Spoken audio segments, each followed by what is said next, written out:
Oh, hi. I've made a bowl of cereal. I love cereal, don't you? We all do. Now, let's have a bite. Oh, I forgot the milk. Right, I better go and get that, hey.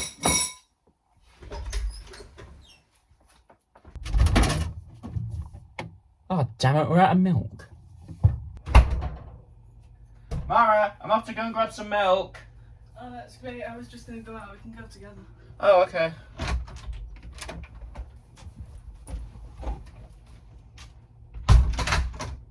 Do you know, it's a long walk until we get to the shop. Maybe we should talk about something to pass the time. Something like the Doctor. Who? Exactly.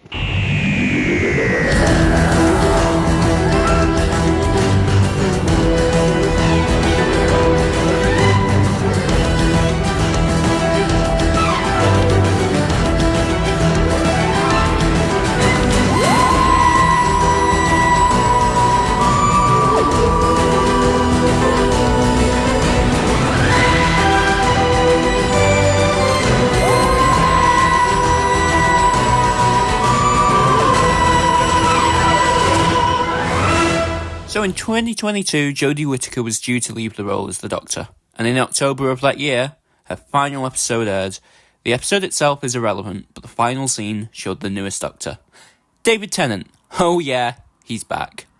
I remember watching this scene when it happened in 2022, and I was ecstatic for the next episode. Unfortunately for me, I had to wait 13 months for the next episode, and those were the longest 13 months of my life. But eventually, on the 25th of November 2023, I sat down and I was finally able to watch the latest episode of Doctor Who, The Star Beast, written by the showrunner Russell T Davies. The episode starts with what is admittedly a very funny shot, and it made me laugh the first time I saw it. But to be honest, I think it started to grow on me. I think it was a much more creative way to address previous events than just a simple previously on Doctor Who, or something like that. Then the intro begins, and oh my god, when I first saw this, blood started to rush to my head from pure excitement. I was hyped until this bit showed up. I don't know, I just think it looks like not very nice, and it's just really cheap. I remember when it came out and everyone in the community saw it and we all just collectively said it was awful. Luckily they changed it for the 2024 series. Anyway, moving on. We see the Doctor land on Earth after an adventure with the Daleks, like you can read in the Doctor Who magazine. I caught a few of the issues and, comics have never really been my thing. Anyway, we see the Doctor walk around Earth grinning from ear to ear. Reintroducing the Doctor and Donna worked pretty well. Seeing the Doctor swan around happy to be on Earth was nice. I also think it's worth mentioning that it was a good idea the Doctor didn't have to deal with the usual post-regenerative trauma that most Doctors deal with after regeneration. I think it was just good to just jump right into the story. The first meeting of the Doctor and Donna is quite funny, and it's nice to see that Donna has not changed. And when Donna's daughter was introduced with the name of Rose, it was nice to see the Doctor react, but not like he would have done as 10. More on her and the Doctor later. The introduction of the Meep is played out really well. The same for the Wrath Warriors, who could have just killed the kid when they found him, but they didn't, and that's a good hint to the twist later in the story. Sylvia returns in this episode too, Donna's mother, who always came off as a bit of a, bitch. However, it's nice to see that they seem to have a better relationship now, and the two actually share a moment together where Donna tells her how she feels like she's missing something in her life. Speaking of the Noble family, Donna won the lottery the last time we saw them, but apparently Donna gave all the money away to those in need after buying the house they have now. Anyway, the story progresses, and we have the Doctor meeting the Noble family again. It's pretty funny, and I like how everyone just accepts what's going on with the Meep. I think this is where the episode absolutely peaks for me. These scenes are just such good fun, and I knew the reveal of the Meep was coming, but even then it was quite fun. But after this, I think the episode kind of went a bit south for me. It's still a good episode, but it's just past its peak. I don't know, I just feel like it dragged on a bit at this point. Anyway, so Donna regains her memories and stuff, and then she dies, but then Donna had a kid, so she isn't actually dead, and now Rose is also able to save the day, like regenerating like Donna did. Anyway, Rose and Donna learn to let go of the meta-crisis that would have killed them. So after this, they all return to the TARDIS, and we see a new console for the first time. And yes, I love it. It is gorgeous. Seeing the Doctor run around the room in just pure joy and excitement is a very fun experience. I had a big grin on my face the entire time. And then when Donna spills coffee on the console, I had a good laugh about that. And then that was the episode. Overall, I think it was a good episode for the first special. There's a lot of scenes that I like. For example, the stuff with the Noble family. However, there is stuff I don't like, and I think an important one is Rose Noble. And it's very hard to believe, but I too am a trans woman. And when I say that I cringed about some of the stuff that left her mouth, I am saying I cringed. For example, there was a scene in the Noble house where the Doctor uses the pronoun he when referring to the Meep. And Rose goes, "You're assuming he is a pronoun?" And oh my god, I almost threw up when I first heard it. That's what people say to make fun of trans people. Like, oh my god, that was so embarrassing in a room full of other people. Jesus. That said, I am sure the line came from a good, if slightly misguided place from Russell. I don't doubt Russell had no malicious intent when writing this line, it just did not land very well.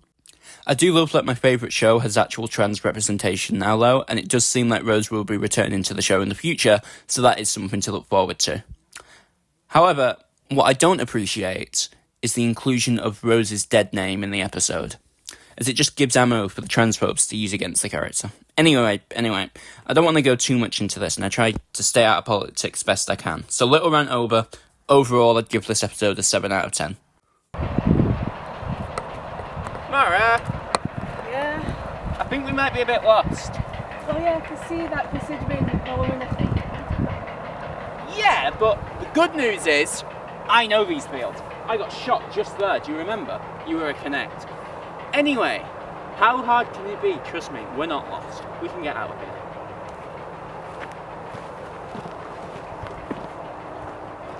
Yep! We're lost. We're definitely lost. I trust you to get us. Well, in my defence, you were too busy listening to me talk about Doctor Who to notice we were getting lost, Mara. Whatever, we're still going. Hey, didn't we pass that post before? Surely we haven't been going in circles. Nah, we can't have been. Here, let's put Charmander down here. And then we'll see if we're getting lost or not. Come on.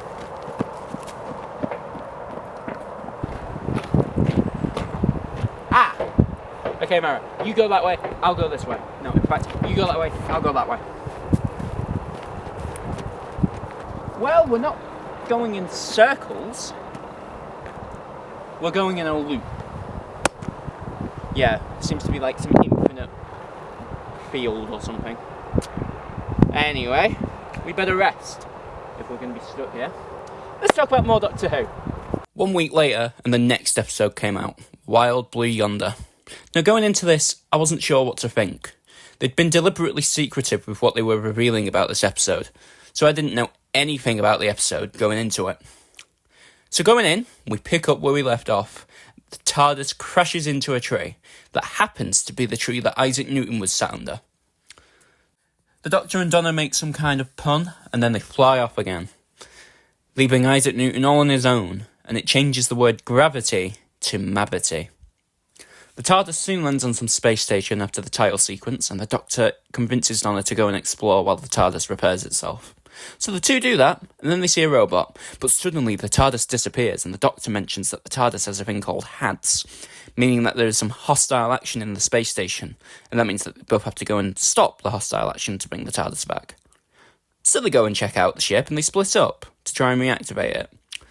Whilst Donna is doing this, the Doctor returns, and they talk about Donna's family. Meanwhile, the Doctor is trying to level some water pipes, and Donna comes and talks to the Doctor. Back with Donna, the Doctor tells her that his arms are too long, and Donna turns around to see that, yeah, his arms are too long. In fact, this isn't the Doctor at all. And hey, wait a second, the Donna with the Doctor isn't Donna either. The two reunite with their copies following each other. They are known as the Not Things. Therefore, I shall be using that name from now on. The real Doctor and Donna manage to run away, but the Not Things start to chase them. But then they start to expand, and they get stuck as they're too big for the space station now. The Doctor and Donna climb a ladder to escape, but they are now separated, and it's not long until they get reunited. But they're not actually together. The Not Donna mentions Gallifrey, and it's not the Doctor's home, and stuff relating to the Timeless Children arc from the 13th Doctor's era. When I was watching this, I was surprised to see that they were tackling this storyline that was brought up in the 13th Doctor's era. Also the Flux, which I just thought was pretty cool because it wasn't very well liked in the community. But to see that it was being mentioned and they were doubling down on it, I could respect that, to be honest. But then the Not Donna melts, and it's a pretty cool visual. And the Not Doctor does this, and it actually freaked me out a bit on the first time I saw it. Just as much as seeing the Doctor lash out due to the Flux being mentioned. Anyway, they all get back together in the same room and the Doctor invokes a superstition at the edge of the universe by making a line of salt between him and the Not Things. However, the Doctor would soon come to regret this. And now they've fully started to take shape as the Doctor and Donna. As it turns out, the robot is the key to defeating the Not Things, as the robot has actually time to set a bomb off very slowly so the Not Things cannot figure out what the robot is doing. The Doctor must now speed up the robot to defeat them, and so it's a race to stop the robot or stop the Not Things. As it seems the Doctor may catch up, the Not Doctor suddenly gets on all fours and goes even faster. But suddenly the TARDIS returns, as a time machine would know that the ship blowing up would end the hostile action. So the Doctor gets on board and has to pick between the two Donnas. He picks one, but scans her body, revealing that her arm is just a little too long, and sends her out of the TARDIS and saves the real Donna, just in the nick of time. The ship blows up and the duo returns to Earth. A few days out from when they'd left, Donna opens the doors and it's Wilf! In Bernard Cribbin's last appearance on TV, for this one scene before he sadly passed away. And it was great to see him for one last time, and it brought a big smile to my face. The episode ends as a plane crashes nearby and everyone is going crazy for some reason. Overall, the episode was great. I wasn't expecting much due to how overhyped everyone in the community had made it feel, but I was just amazed at just how brilliant it was. The kind of body horror with the melting and the two knees were really creepy but amazing. These scenes between Donna and Not the Doctor and the Doctor and the Not Donna have got to be a highlight of this entire era so far. The visual effects are really impressive for Doctor Who, and I would say that I don't think there's a single point in this episode that drags for me. I'm hard-pressed to find any issues with this episode. Besides that, I'm not too keen on the Isaac Newton start, but I do appreciate why it's there, and I do like the Mavity gag that will be played out during this ever. My overall rating of this episode is a 9 out of 10. This is exactly what I want to see from Doctor Who. See, if that's taught us anything, we should go. Well, we're not actually trapped, so this is all just an illusion. Surely if we just go the way we came, we'll get out of here. I promise you, I'm gonna get us out. Let's go. Told you I'd get us out. Oh no. What? We left Charmander. Oh, well. But I have to go and get her. No. I'll go and get her. You just wait there. If I don't come back in a week, something's gone wrong. Oh, thank God. Mara would have cried if I didn't find you. Right, okay, let's go. Do you not like the infinite field that I made for you, Joe? Here we go. Surprise! It is I. Window. New gun. What do you want? Well, I'm gonna kill you, but first, tell me more about Doctor Who. So, 1 week later, and the giggle comes out, and quite frankly, I don't like the name. Sure, having watched it is a good name for it, but I just don't think it's a very good name. So the episode starts in Soho 1925 with the invention of television, and we see the Toymaker reappears for the first time since the 60s, and he's a pretty cool concept for a villain. Anyway, so this man buys a puppet called Stooky Bill from the Toymaker, and it turns out that he is the first ever thing to be put on television. Back in present day, all of the human race has gone insane, and Donna realises that there's a musical element to what's driving people insane, and the Doctor realises that Stooky Bill has been hiding in every screen ever made. So the Doctor and Donna go back to 1925 to find the Toymaker in a shop. The Doctor realises who this is, and tells Donna to go back to the TARDIS. She doesn't, and the Toymaker runs through a door, and the Doctor and Donna follow. And they have now stepped into another form of reality that doesn't make much sense compared to our own. After a while, they end up in a big space with the Toymaker, putting on some sort of puppet show. The show is about 3 companions of the Doctor following Donna being forced to leave, and also the Flux. This causes the Doctor to challenge into a game of cards. Highest card wins. The Doctor pulls an ace, and the Toymaker pulls a king. Therefore, the Doctor calls for a best of 3. So the Toymaker tells him to take the game to 2023. And so they come back to unit, and we get a musical segment to spice up your life from the Spice Girls. The scene's really fun, and it shows how powerful the Toymaker is as he turns 2 soldiers into balls, disappears, reappears, turns bullets into rose petals. Anyway, the Toymaker pushes some unit staff down from the top of the helipad, and he takes over the galvanic beam and shoots the Doctor. And he begins to regenerate. After only about 4 hours as the 14th Doctor, as he is about to change, the process stops, and he asks Donna and Mel to pull, because it feels different this time. And suddenly, we see the 15th Doctor being pulled out of the 14th Doctor, and they fully separate. And now, the 2 Doctors challenge the Toymaker to a game of catch. The Toymaker loses and is banished from this plane of existence forever. The Giggle is defeated. The 2 Doctors are now in the TARDIS together, and 15 has to convince 14 to just take a break. 14 does try to refuse, but Donna finally convinces him to just have a normal life with her and her family. But he doesn't want to leave the TARDIS. Luckily, 15 has an idea that the state of play might still be in effect, and he realises that he can claim a prize. His prize to double the TARDIS, as if it's having its own by generation. So now, there's 2 TARDISes. TARDI? Whatever. 15 then enters his own TARDIS. They say goodbye, and he goes on for new adventures. We see soon after this that 14 is on Earth with Donna and her family, and he says that this is the happiest he's ever been. And that is the last we see as 14, as we cut back to 15, who is flying the TARDIS, and the episode ends with Destination Christmas. Overall, I think this episode is great. I definitely think that watching it again helped me like it more. But I think that it's a fun episode with a good premise and some good scenes, like the bi-generation and the spice up your life part. Speaking of that, I was not originally happy with the bi-regeneration. I was aware it was coming as it had been leaked a few days prior. But watching the episode and watching it happen, I was not happy about it. But having watched it again, I think it's actually a really cool idea. And it gives a good ending to the anniversary specials. And it also gives Big Finish a good way to make more audios with 14, instead of, limiting his time as the Doctor there. He now has unlimited time to be the Doctor. I think 15 is great in this episode, and it was really excited to see him have more than just one scene. And actually see him running around as the Doctor is great, and allowed me to gather some opinion on the new Doctor before the Christmas special came out 2 weeks later. And I'm sure we'll get to that bit soon. The Toymaker was a good villain in this story, and the details like his many teeth were very cool. I remember when the first trailer came out for the specials, and everyone just automatically said he was the Toymaker. I think reintroducing him was great, because now it allows for other gods to appear in the show, which is hinted at when he tells the Doctor that his legions were coming. Mel's reintroduction was a nice inclusion, especially for the 60th.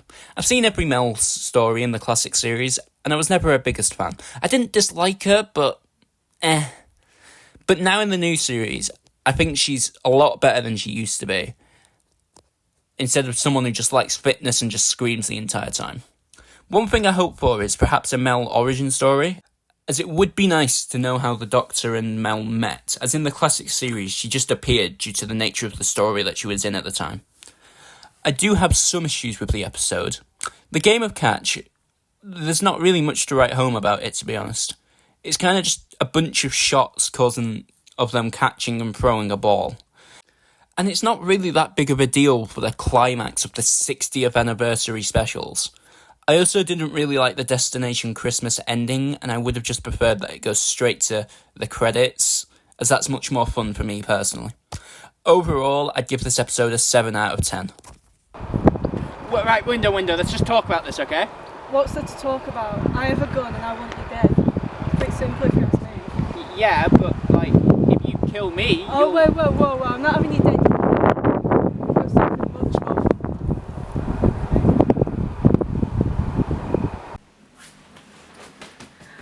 Welcome to my base, Joe. This looks just like my front room.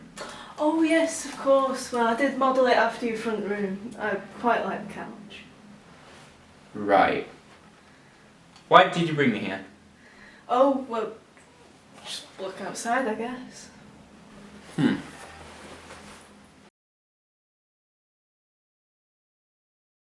You're currently orbiting Earth. This is insane. How? What? How? Does that matter really right now? Anyway, onto like, you're here.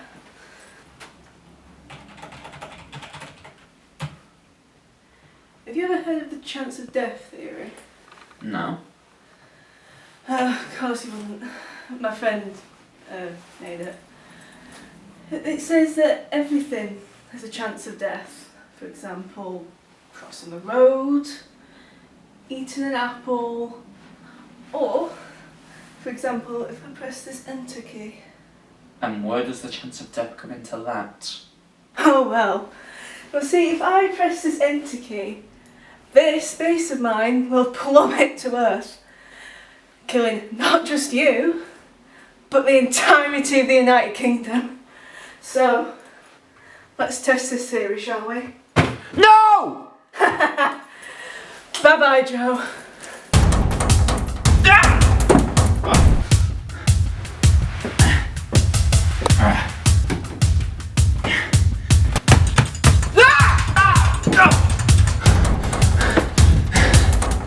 Contact in 5, 4, 3, 2, 1.